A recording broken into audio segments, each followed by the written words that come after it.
नमस्कार, स्वागत है आप सभी का डीडी न्यूज के इस खास बुलेटिन एक्सप्रेस 100 में, जहां हम आपके लिए लेकर आते हैं राजनीति, मनोरंजन, देश दुनिया, खेल और व्यापार जगत की सभी बड़ी खबरों को एक्सप्रेस यानी फटाफट अंदाज में। मैं हूं रेशमा, तो देखिए खबरें तेज रफ्तार से।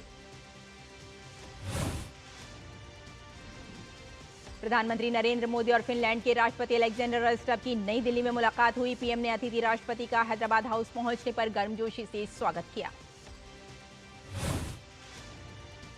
फिनलैंड के राष्ट्रपति ने विदेश मंत्री डॉक्टर एस जयशंकर से मुलाकात की। कई क्षेत्रों में द्विपक्षीय सहयोग को मजबूत करने पर चर्चा की। फिनलैंड के राष्ट्रपति अलेक्जेंडर स्टब ने नई दिल्ली स्थित राजघाट पर राष्ट्रपिता महात्मा गांधी को पुष्पांजलि अर्पित की। फिनलैंड के राष्ट्रपति भारत की 4 दिवसीय यात्रा पर हैं। फिनलैंड के राष्ट्रपति अलेक्जेंडर स्टब के नई दिल्ली पहुंचने पर उनका भव्य स्वागत किया गया और उन्हें गार्ड ऑफ ऑनर भी दिया गया। वो 7 मार्च तक भारत दौरे पर रहेंगे। राष्ट्रपति स्टब नई दिल्ली में आयोजित होने वाले 11वें रायसीना संवाद 2026 में मुख्य अतिथि और प्रमुख वक्ता होंगे। प्रधानमंत्री नरेंद्र मोदी ने बीजू पटनायक की जयंती पर उन्हें याद करते हुए सोशल मीडिया पर श्रद्धांजलि दी और उनके योगदान को याद किया।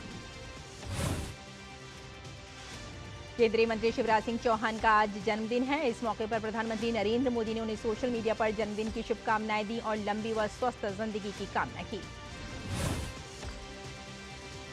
उपराष्ट्रपति सीपी राधाकृष्णन कर्नाटक के बेलगावी जिले के यदूर स्थित श्री वीरभद्रेश्वर मंदिर में आयोजित राजगोपुरम उद्घाटन समारोह में मुख्य अतिथि के रूप में शामिल हुए। समारोह के दौरान मंदिर के नवनिर्मित राजगोपुरम का उद्घाटन उपराष्ट्रपति ने किया। वैदिक विधि विधान के साथ कलशारोहण और महाकुंभाभिषेक भी संपन्न हुआ।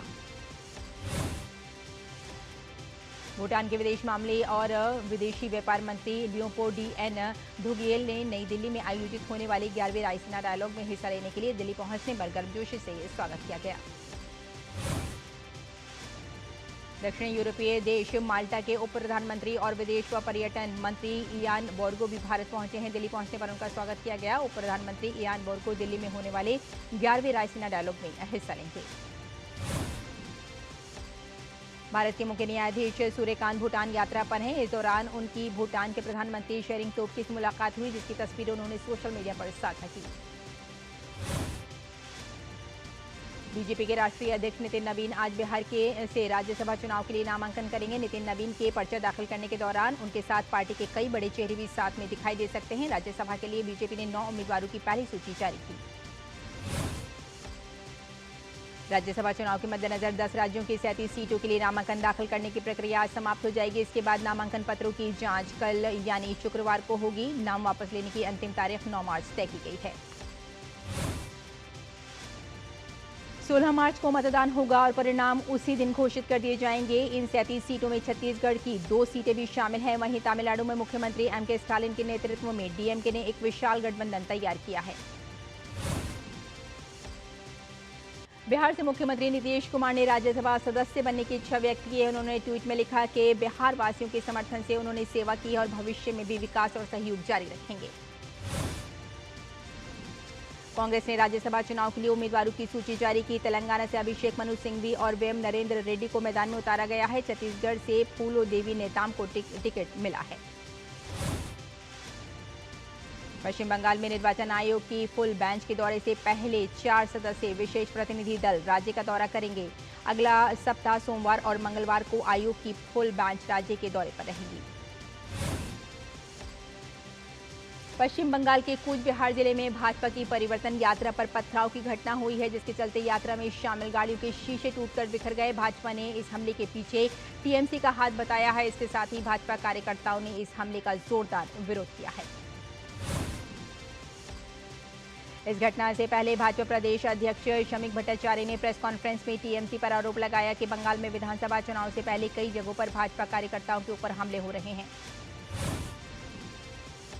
पश्चिम बंगाल में सीएम ममता बनर्जी की तरह वाम दलों ने भी चुनाव आयोग पर हमला बोला है। तृणमूल की तरह वाम दलों ने निर्णयाधीन वोटरों की बात करते हुए चुनाव आयोग के सामने विरोध प्रदर्शन किया। मार्क्सवादी कम्युनिस्ट पार्टी के नेताओं ने सीएम ममता की तरह चुनाव आयोग के लिए अत्याचार आयोग जैसे शब्दों का प्रयोग किया। कर्नाटक कांग्रेस में तनाव लगातार बढ़ रहा है। विपक्षी नेता आर अशोक ने मुख्यमंत्री सिद्धरामैया पर उप मुख्यमंत्री डीके शिवकुमार के साथ जुड़े विधायकों की निगरानी करने का आरोप लगाया है।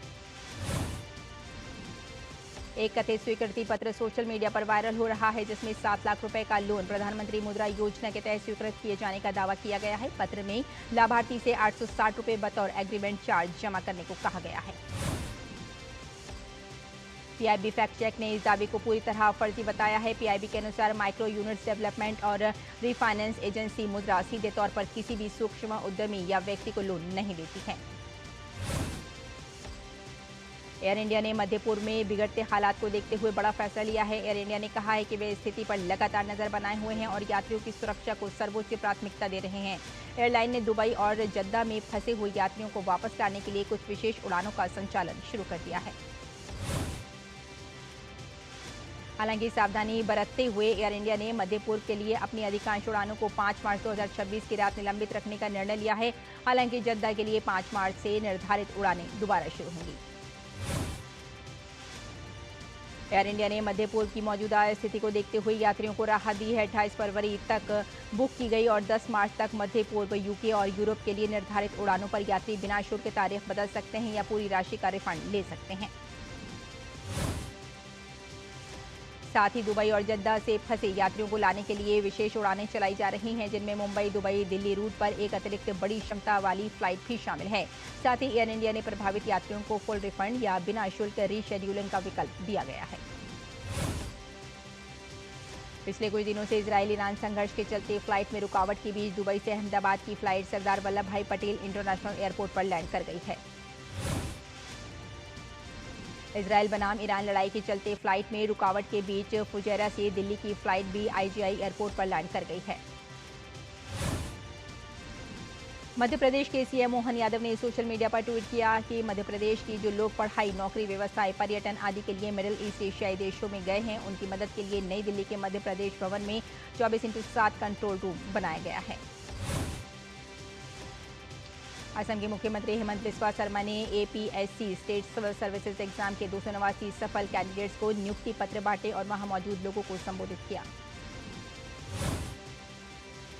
गुजरात के मुख्यमंत्री भूपेंद्र पटेल एसएमवीएस संस्थान के संस्थापक गुरुदेव परम पूज्य बाबजीना साबरमती के तट पर 93वें प्रगति उत्सव में शामिल हुए। पश्चिम बंगाल में घुसपैठ पर उत्तराखंड के मुख्यमंत्री पुष्कर सिंह धामी ने कहा, पश्चिम बंगाल की मुख्यमंत्री ममता बनर्जी पश्चिम बंगाल में घुसपैठ का समर्थन किया है, अपने वोट बैंक के लिए अवैध बांग्लादेशी घुसपैठियों को बसने दिया है। भारतीय भूवैज्ञानिक सर्वेक्षण ने हैदराबाद के बंडलगुडा स्थित दक्षिणी क्षेत्र परिसर में अपने 176वें स्थापना दिवस समारोह का आयोजन किया। इस कार्यक्रम में भारतीय भूवैज्ञानिक सर्वेक्षण के कई वरिष्ठ अधिकारी और पूर्व सदस्य उपस्थित रहे।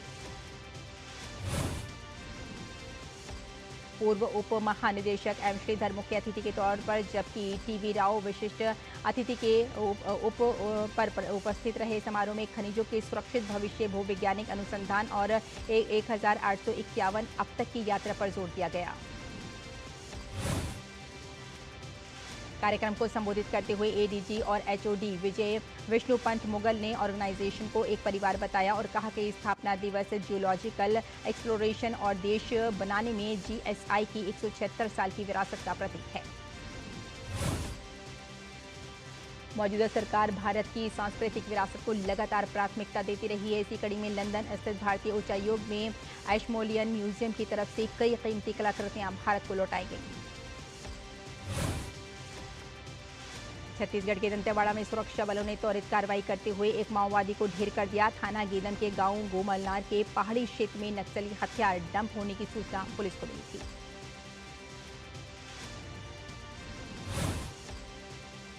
और यहां रुकते एक छोटे से ब्रेक के लिए, जल्द हाजिर होते हैं। आप देखते रहिए एक्सप्रेस 100। ट्रिंग ट्रिंग।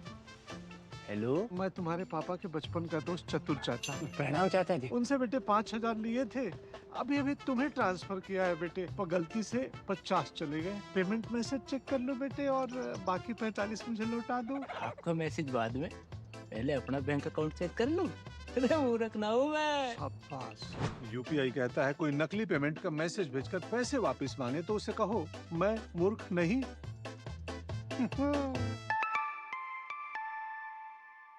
जाइए आप भी किसी का टेस्ट लीजिए। जरा सी हंसी दुलार जरा सा जरा सी अनबन प्यार जरा सा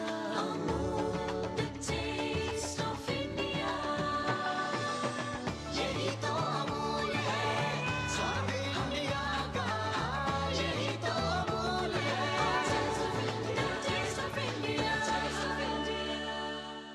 गांव में आया नया हीरो, खरपतवार का डर हुआ जीरो। अब खेती का काम होगा खास जब ये सुपरस्टार होगा हर किसान के पास। गांव का superstar steel MH210 power weeder. Steel उपकरण लाए परिवर्तन। ब्रेक के बाद एक बार फिर आपका स्वागत है। आइए एक्सप्रेस 100 में आगे बढ़ते हैं। भारतीय सेना ने जम्मू कश्मीर के पुंछ में नियंत्रण रेखा के पास भीमबर गली क्षेत्र में घुसपैठ के प्रयास को विफल कर दिया है। निर्णायक कार्रवाई करते हुए और उत्कृष्ट सामरिक कौशल का प्रदर्शन करते हुए व्हाइट नाइट कॉर्प्स के सतर्क जवानों ने घुसपैठ के प्रयास को विफल कर दिया। सेना को आतंकवादियों की गतिविधि का पता चला था। भारत में AI अब सिर्फ तकनीकी नवाचार तक सीमित नहीं है, बल्कि ये आर्थिक प्रगति, ऊर्जा सुरक्षा और पर्यावरणीय दायित्व से जुड़ा अहम मुद्दा बन चुका है। दिल्ली के सदर बाजार इलाके में एक दुकान में भीषण आग लग गई। आग लगने की सूचना मिलते ही दमकल विभाग की कई गाड़ियां मौके पर पहुंची। आग की चपेट में आने से एक व्यक्ति का जला हुआ शव बरामद हुआ है। लद्दाख के LG कविंदर गुप्ता ने GOC 14 corps lieutenant general Hitesh Bhalla की मौजूदगी में भारतीय सेना के बहादुर जवानों के साथ होली का त्योहार मनाया। तुकाराम बीज भक्ति, समर्पण और आस्था का पावन पर्व है। ये दिन 17वीं सदी के महान वारकरी संत तुकाराम महाराज के सधे वैकुंठ गमन की समृद्धि में श्रद्धा के साथ मनाया जाता है। होला मोहल्ला के अवसर पर पंजाब के अमृतसर में बड़ी संख्या में श्रद्धालु एकत्रित हुए और श्रद्धालुओं ने पवित्र श्री हरमंदिर साहिब में मत्था टेककर देश और दुनिया की सुख शांति की कामना की। पूरा देश होली के रंग में रंगा नजर आया। गली मोहल्लों से लेकर शहरों और गांवों तक हर जगह जोश, उत्साह और उमंग के साथ रंगोत्सव मनाया गया। देश के अलग अलग हिस्सों में होली अपने विशिष्ट रूपों में दिखे। कहीं पारंपरिक ढंग से उत्सव मनाया गया तो कहीं सांस्कृतिक कार्यक्रमों ने आकर्षण बढ़ाया। ब्रजभूमि में होली का रंग खास रहा। मथुरा और वृंदावन में लठमार और फूलों की होली ने श्रद्धालुओं को भाव विभोर किया। श्री कृष्ण जन्मभूमि मंदिर में बड़ी संख्या में श्रद्धालु पहुंचे और राधे राधे के जयकारों के बीच वातावरण भक्तिमय हो उठा। भारतीय शेयर बाजार में आज तेजी देखी गई। सेंसेक्स और निफ्टी हरे निशान पर खुले। सेंसेक्स 550.27 अंक बढ़ा, वहीं निफ्टी 171.45 अंक पर पहुंच गया। चांदी की कीमत 4,560 रुपये बढ़कर 2.70 लाख रुपए प्रति किलो पर पहुंच गई। वहीं सोने का भाव 830 रुपये बढ़कर 1.62 लाख रुपए प्रति 10 ग्राम पर आ गया। भारत के सर्विसेज सेक्टर में फरवरी में मजबूती देखी गई और सर्विसेज परचेजिंग मैनेजर्स इंडेक्स 58.1 पर रहा। सेबी ने अल्टरनेटिव इन्वेस्टमेंट फंड्स के लिए रेगुलेटरी रिपोर्टिंग में महत्वपूर्ण बदलाव किए हैं। ये बदलाव AIF को कंपाइल्स बोझ कम करने और ईज ऑफ डूइंग बिजनेस को बढ़ावा देने के उद्देश्य से किया गया है। सरकार के अनुसार वर्ष 2030 तक वैश्विक केमिकल सेक्टर में भारत की हिस्सेदारी बढ़कर 5 से 6% तक पहुंचने की संभावना है और 2040 तक ये क्षेत्र $1 ट्रिलियन के टर्नओवर का लक्ष्य हासिल कर सकता है। केंद्रीय मंत्री JP नड्डा ने कहा कि वायु फार्मा शक्ति योजना और देश में 3 समर्पित केमिकल पार्कों के लिए 13,000 करोड़ रुपए का बजटीय प्रावधान भारत के भविष्य में एक रणनीतिक निवेश है।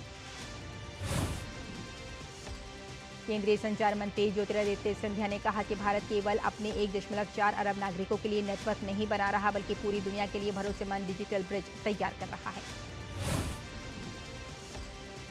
वैश्विक निर्यात के क्षेत्र में भारत लगातार नई ऊंचाइयों को प्राप्त कर रहा है। सूक्ष्म, लघु और मध्यम उद्यमों को वैश्विक बाजार से जोड़ने और उनके द्वारा निर्यात को बढ़ाने की दिशा में शुरू किया गया है। असम के गोलाघाट जिले के बाकाखाट क्षेत्र में PM सूर्यघर मुफ्त बिजली योजना के तहत कई परिवारों को काफी फायदा हो रहा है।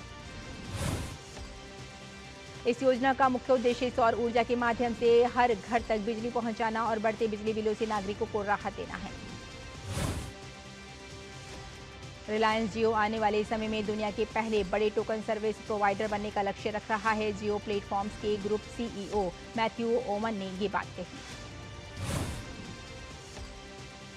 अमेरिका, इजरायल और ईरान का संघर्ष दिन ब दिन भयावह होता जा रहा है। ईरान ने छठे दिन गुरुवार को तड़के इजरायल पर मिसाइलें दागीं। इस बीच हमले से बचाव के लिए लाखों लोगों का बम शेल्टर में भेज दिया गया है। संघर्ष रोकने की मांग वाले प्रस्ताव को खारिज कर दिया गया। इससे पश्चिम एशिया से आगे बढ़ रहे संघर्ष को चलाने की ट्रंप की ताकत असीम हो गई। नेपाल में 275 सीटों के लिए आम चुनाव हो रहे हैं। शाम 5 बजे तक मतदान होगा। 165 सीधे चुनाव और 110 सीटें समानुपातिक प्रणाली से भरी जाएंगी। नेपाल की अंतरिम प्रधानमंत्री सुशीला कार्की ने भी देश के 2026 के आम चुनाव के लिए काठमांडू के धपासी पोलिंग सेंटर पर मतदान किया। अमेरिका के राष्ट्रपति डोनाल्ड ट्रंप ने होली की शुभकामनाएं दी। ट्रंप ने होली के अवसर पर शुभकामनाएं देते हुए कहा कि मेलानिया और वे सभी लोगों को हार्दिक बधाई देते हैं जो इस हिंदू पर्व को मनाते हैं। ईरान के साथ संघर्ष में अमेरिकी नेवी द्वारा भारतीय पोर्ट्स के इस्तेमाल की खबरों को भारत ने फर्जी बताया है। विदेश मंत्रालय के आधिकारिक फैक्ट चेक हैंडल ने इन खबरों को पूरी तरह से झूठा और निराधार बताया। विदेश मंत्रालय ने अमेरिकी समाचार चैनल OAN के उन दावों का खंडन किया जिनमें कहा गया कि भारतीय बंदरगाहों का उपयोग अमेरिकी नौसेना कर रही है। कहा गया है कि इन खबरों में कोई सच्चाई नहीं है। पश्चिम एशिया में संघर्ष के बीच डोनाल्ड ट्रंप ने बड़ा बयान दिया है। ट्रंप ने दावा किया कि ईरान के खिलाफ अमेरिका की स्थिति बहुत मजबूत है। हमारे पास दुनिया की सबसे बड़ी मिलिट्री है। रूसी राष्ट्रपति व्लादिमीर पुतिन ने सुझाव दिया कि रूस अब यूरोपीय बाजारों में गैस की आपूर्ति बंद कर सकता है और अधिक आशाजनक बाजारों की ओर बढ़ सकता है। अमेरिका और इजरायल के हमलों के बाद ईरान ने इजरायल और खाड़ी देशों में स्थित अमेरिका के सैन्य अड्डों पर सैकड़ों मिसाइलें और 1000 से अधिक ड्रोन दागे हैं। अधिकांश हमलों की एयर डिफेंस सिस्टम ने रोक लिया है, लेकिन कुछ रिहायशी इमारतों, इंफ्रास्ट्रक्चर और अमेरिकी सैन्य ठिकानों को नुकसान पहुंचा है। पश्चिम एशिया में अमेरिका, इजरायल और ईरान के बीच जारी युद्ध के बीच इराक में अचानक देशव्यापी ब्लैकआउट हो गया। मंत्रालय ने कहा है कि कारणों की जांच की जा रही है और बिजली घरों और ट्रांसमिशन लाइनों को बहाल करने का काम शुरू कर दिया गया है। स्पेन के विदेश मंत्री जोस मैनुएल अल्बेरेस ने व्हाइट हाउस के उस दावे को खारिज कर दिया जिसने यूएस, इसराइल और ईरान संघर्ष के बीच दावा किया गया था कि स्पेन ने अमेरिकी सेना के साथ सहयोग पर सहमति व्यक्त की है।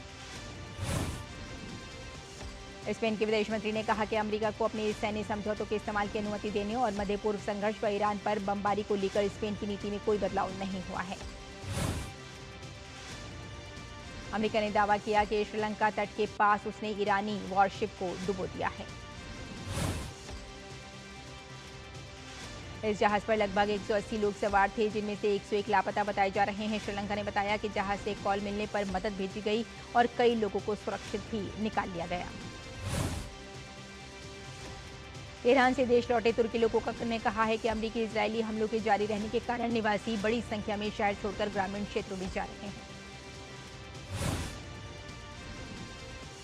खान मंत्रालय ने बताया कि पूर्वी कांगो में रूबिया कोल्टन खदान में भारी बारिश के कारण हुए भूस्खलन में मंगलवार को लगभग 70 बच्चों सहित 200 से अधिक लोगों की मौत हो गई।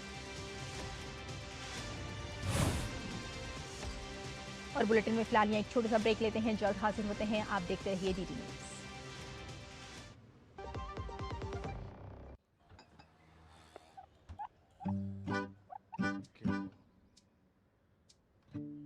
मेरा बेटा ईशान डॉक्टर बनेगा, डॉक्टर।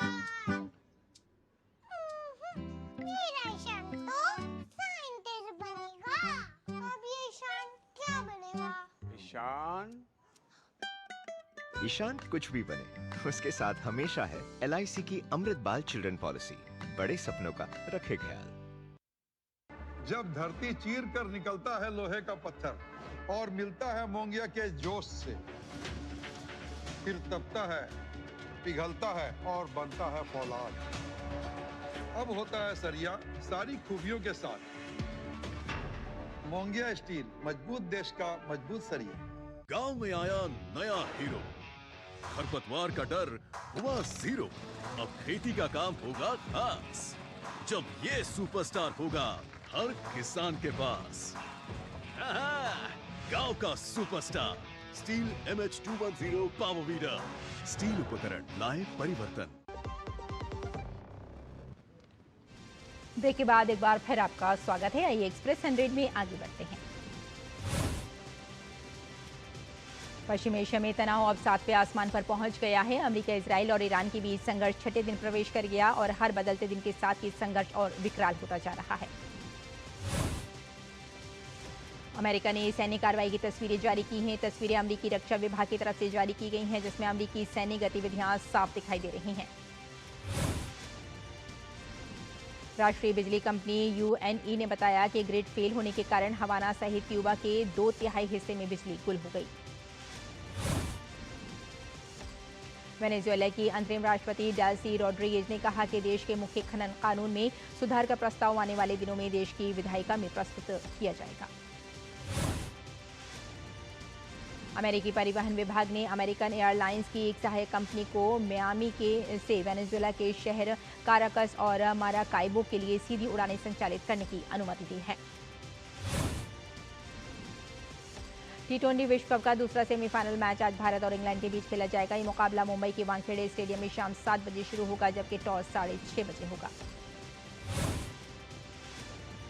भारत और इंग्लैंड दोनों टीमें सेमीफाइनल में लगातार तीसरी बार भिड़ेंगी। इससे पहले 2022 और 24 में आमने सामने थी। भारत 6ठी बार T20 विश्व कप के सेमीफाइनल में पहुंचा है, वहीं इंग्लैंड भी 5वीं बार सेमीफाइनल खेल रही है।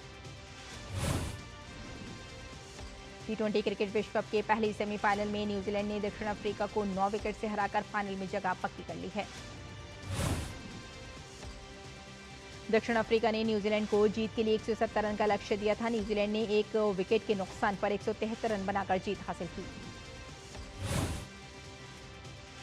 न्यूजीलैंड के लिए फिन एलन ने 33 गेंदों में 100 रन की नाबाद शतक की पारी खेली, जिसने न्यूजीलैंड को शानदार जीत के साथ फाइनल की टिकट दिलाई। T20 क्रिकेट विश्व कप के फाइनल में न्यूजीलैंड का सामना आज भारत इंग्लैंड के बीच खेले जाने वाले दूसरे सेमीफाइनल की विजेता टीम से अहमदाबाद में 8 मार्च को होगा।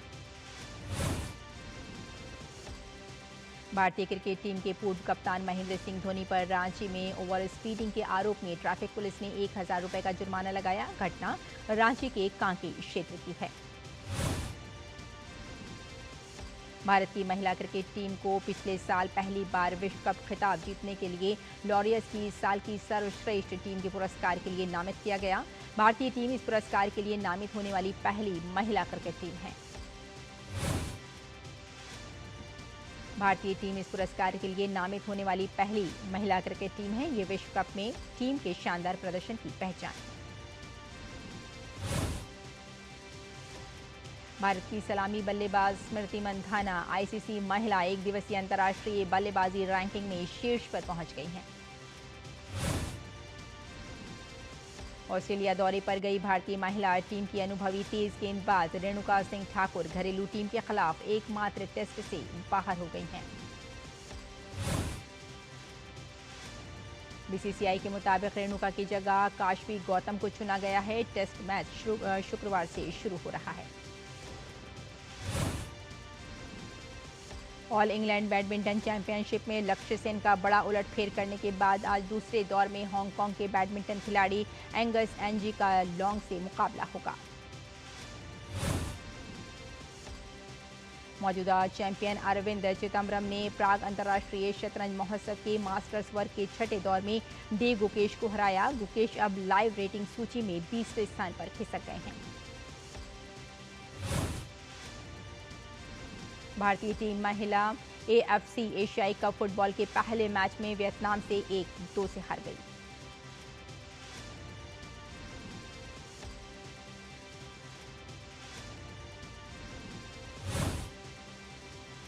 तो एक्सप्रेस न्यूज में फिलहाल इतना ही। हमें यहीं इजाजत दीजिए। नमस्कार।